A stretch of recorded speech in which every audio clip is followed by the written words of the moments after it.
प्रीतिकथामध्ये आपले स्वागत आहे. उर्वशी भाग 1. गावचे माजी सरपंच अण्णासाहेब देशमुख वयाने 70च्या आसपास, तरीही ताठ. कोणत्याही दुखण्याने त्यांना गाठलं नव्हतं. आज 70ला येऊनही त्यांना एकही औषध घ्यावं लागत नव्हतं. अण्णा रोज गावातल्या जुन्या शंकराच्या मंदिरात जाऊन स्वतःच्या हाताने त्यांचा अभिषेक घालत असत. ते मंदिर किती पुरातन होतं हे कोणालाच माहीत नव्हतं, पण स्वतः छत्रपती शिवाजी महाराज त्यांचा जीर्णोद्धार करून घेतला होता. मंदिराच्या आवारात लोकांनी महाराजांचा अश्वारूढ पुतळा बनवून घेतला होता. देवळात जाण्यापूर्वी लोक आदराने स्वराज्य उभारणाऱ्या या देवाला नमस्कार करूनच आत जात असत. अण्णासाहेबांच्या अनेक पिढ्यांपासून शिवशंकराला अभिषेक घालण्याची प्रथा चालू होती. त्या दिवशी नेहमीप्रमाणे अण्णा अभिषेक घालून ध्यानस्थ झाले. का कोणास ठाऊक शंभू महादेवाच्या देवळाच्या आसपासचे वातावरण काहीसे गढूळलेले जाणवत होते. नेहमीप्रमाणे अण्णाचे चित्त एकाग्र होत नव्हते. मग ते बाहेर येऊन बसले. तोंडाने शिव शिव असा जप चालू होता. सहजच त्यांची नजर मंदिरासमोरच्या तलावावर गेली. इतर वेळी नितळ निळे असणारे पाणी अचानक काळे दिसू लागले. अण्णा दचकले. डोळे चोळून पाहिल्यावर पाणी परत पूर्ववत झाले. इतक्यात त्यांची नजर आभाळात गेली. गावाबाहेरून दक्षिणेकडे एक काळी सावली त्यांना गावाकडे येताना दिसली. शिव शिव हे कोणते संकट गावावर येऊ घातले आहे काय?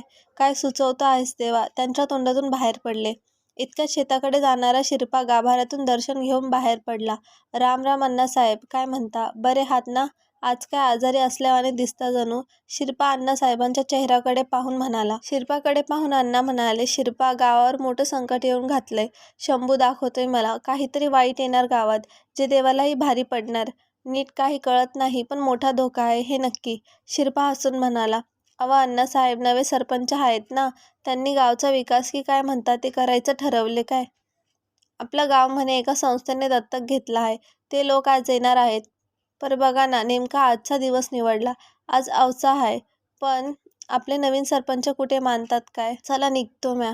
काम लवकर आटपून जायचे कार्यक्रमाला. ते लोक येणार आहेत ना? राम राम. शिरपा निघून गेल्यावर परत अण्णासाहेब विचार करू लागले. आजच ती संस्थेची माणसं येणार आणि आजचे हे अशुभ संकेत दिसत आहेत. माहीत ना का? ते पण एक खूप वाईट शक्ती गावाच्या दिशेने येताना जाणवत आहे. शंभू सांभाळ रे बाबा, असे म्हणून त्यांनी गाभाऱ्याकडे पाहता हात जोडले. आज माधवपूरमध्ये खूप उत्साह संचारला होता. त्याचे कारण होते, हे गाव एका समाजसेवी संस्थेने दत्तक घेतले होते आणि त्या संस्थेचे सदस्य गावात येऊन राहणार होते. गावकऱ्यांबरोबर गावातल्या जुन्या हवेलीची डागडुजी करून ती राहण्यायोग्य केली होती. अगदी 10 माणसांनी आरामात राहतील इतके प्रशस्त हवेली होती ती. सगळे गावकरी जे आहेत ते तयारीत होते. शहर जवळ असूनही या गावाचा विकास झाला नव्हता. ते गावातल्या काही अधिकारी लोकांच्या आठमुडेपणामुळे. पण आता ती वेळ गेली होती. सहारा या संस्थेने गावाची संपूर्ण जबाबदारी घेतली होती. गावकऱ्यांनी संस्थेतून येणाऱ्या लोकांसाठी एक छोटासा स्वागत समारंभ ठेवला होता. सगळे लगबगीने समारंभाच्या ठिकाणी जमत होते. स्वयंसेवकांची गडबड चालू झाली होती. सगळं जागच्या जागी आहे ना हे ते बघत होते. गाव जरी लहान दिसत असलं तरी मोठा होता. छोट्या छोट्या आदिवासी वाड्या एकत्र मिळून गाव बनलं होतं. अनेक आदिवासी पाडे तर डोंगरात लांबवर पसरलेली होती. अशा या माधवपूरचे नशीब उघडले आणि ते आता नवीन बदलासाठी सज्ज झाले होते. सगळे आतुरतेने संस्थेतल्या लोकांची वाट बघत होते. ठरल्या वेळी बरोबर संस्थेची गाडी आली. एक एक सदस्य उतरू लागले. सगळे उत्सुकतेने त्यांना पाहण्यासाठी उभे राहिले. त्यांना ओवाळण्यासाठी सुवासिनी पुढे आल्या. एक एक करून सगळे उतरायला लागले. 10 जण येणार होते. 9 जण उतरले. मग 10वी व्यक्ती कोण आहे याकडे सगळ्यांचे लक्ष लागले होते. ती उतरली आणि तिच्या तेजाने सगळेच दिपून गेले. ती इतकी सुंदर होती की तिच्या पुढे स्वर्गातील अप्सराही फिक्या वाटाव्यात. लांब सडक काळे केस, त्याची सैलसार वेणी घातली होती.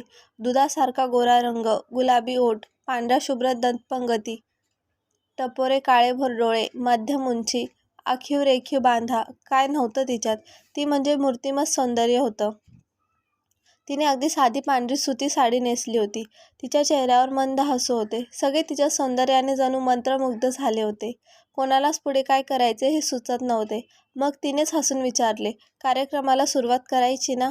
तसे सगळे भानावर आले. मग सरपंचांनी खून करताच सगळ्या सुवासिनी त्यांना ओवाळायला पुढे आल्या.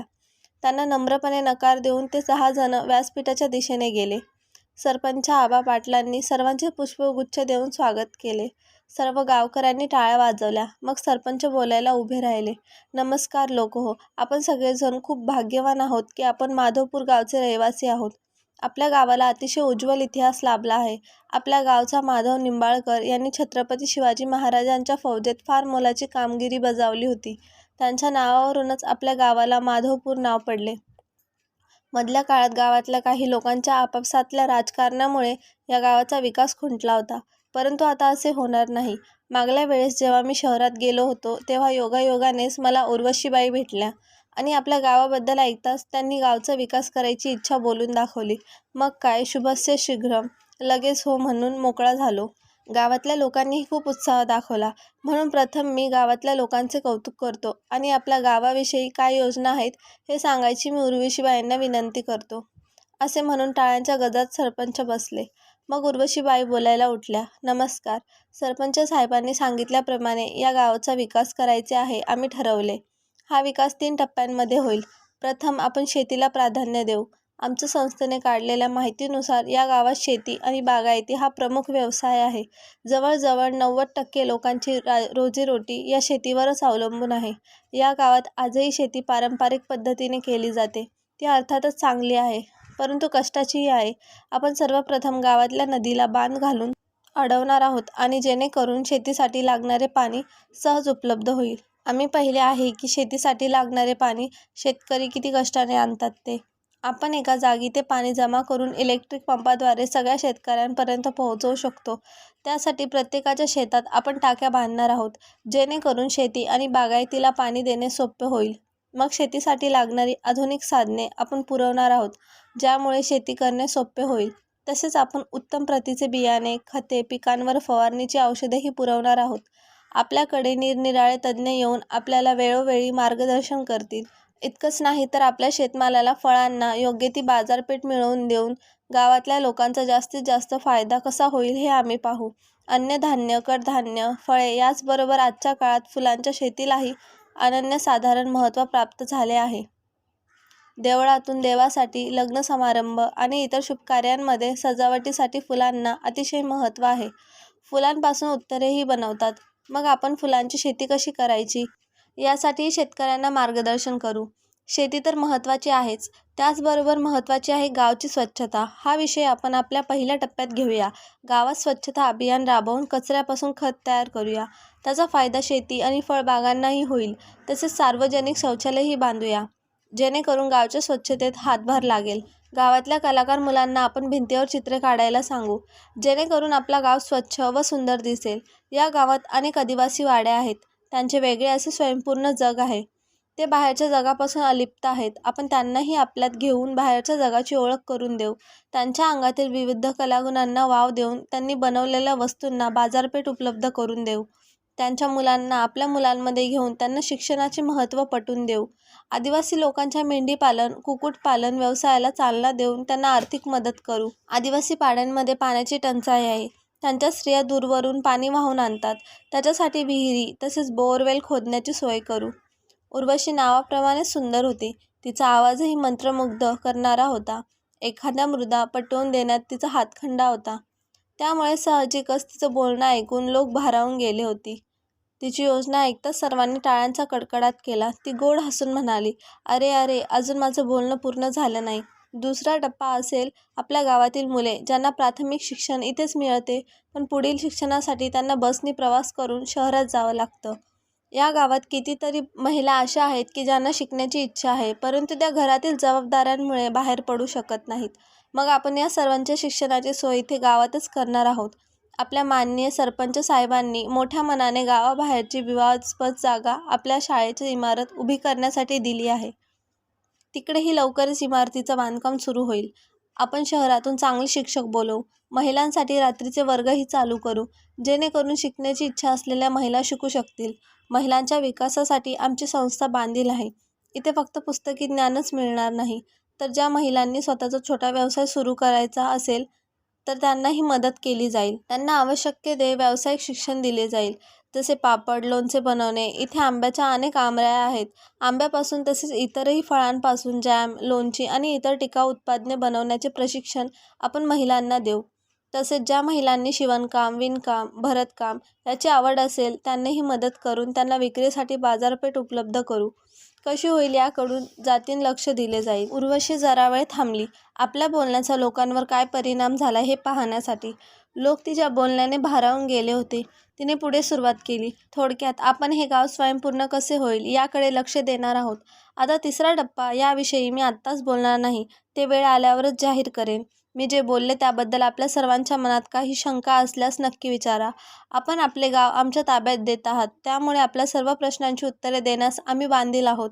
मी आणि माझे सहकारी आपल्या प्रश्नांची समाधानकारक उत्तरे देतील, असे म्हणून ती बसली. गावातल्या लोकांना शंका असं काहीच नव्हत्याच. ते गावाचा विकास होणार या कल्पनेनेच हुरहुरून गेले होते. मग सरपंच उठले. रघुवीर उर्फ आबा पाटील नव्यानेच गावचे सरपंच म्हणून निवडून आले होते. 40च्या आसपासचे रघुवीर उंच, धिप्पाड, तगडे होते. व्यायामाने शरीर कमावले होते. नजरेत एक दरारा होता. लोक त्यांना मान देण्यापेक्षा घाबरून त्यांच्या पुढे मान झुकवत असत, असं गावातल्या ज्येष्ठ लोकांना वाटत होतं. मग सरपंच बोलू लागले. तर मला नाही वाटत कोणत्याही मनात काही शंका असतील. आमच्या गावाबद्दल या संस्थेने जितका विचार केला आहे तितका आम्हीही केला नाही. तर उर्वशीबाईंनी आपले पूर्ण सहकार्य आहे असे जाहीर करून ना. त्यांनी प्रश्न विचारला, पण उत्तर हो असेच यावे अशा थाटात विचारला. जमलेल्या सर्व लोकांनी हो म्हणून त्यांना साथ दिली. मग उर्वशी उठली. बरं, कोणाला शंका नाहीत ना? चांगली गोष्ट आहे. आपण उद्यापासून कामाला सुरुवात करूया. फक्त आमची एक अट आहे. लोकांच्या प्रश्नार्थक चेहऱ्यांकडे बघत ती हसत म्हणाली, आम्ही फक्त सूर्यास्तानंतरच काम करू. सूर्योदयापासून सूर्यास्तापर्यंत आम्ही काम करणार नाही. ही अट जर मान्य असेल तर आपण उद्या सूर्यास्तानंतर काम चालू करू. मला आपल्या सर्वांच्या सहकार्याची अपेक्षा आहे. सर्व लोकांनी चकित होऊन सरपंचाकडे पाहिले. तसे ते गडबडून उभे राहिले आणि म्हणाले, हो हो, का नाही, म्हणजे आम्हीही आमची कामे करून तुम्हाला हातभार लावू. मग ठरलं तर त्या संध्याकाळपासून कामाला सुरुवात करूया. आता सगळे दमलेले असतील. तुम्ही हवेलीवर जाऊन आराम करा. हवेलीवरून संस्थेचं लोकांचं सामान एका टेम्पोतून आलं होतं. लोक ते उतरवत होते. त्यांचे मोठमोठाले जड पेटारे उतरवताना त्यांच्या नाकी नऊ आले होते. चायला काय आहे यात, दगडं भरलीत की काय, हमाल वैतागून म्हणाला. इकडे अण्णासाहेब जेवून बाहेर बसले होते. अमावस्येच्या अंधाऱ्या रात्रीत एक काळोखापेक्षाही काळी वावट गावात भिरभिरताना त्यांना दिसत होती. उर्वशी हा कथेचा पहिला भाग आहे. दुसरा भाग लवकरच येईल. त्यासाठी चॅनलला सबस्क्राईब करा. धन्यवाद.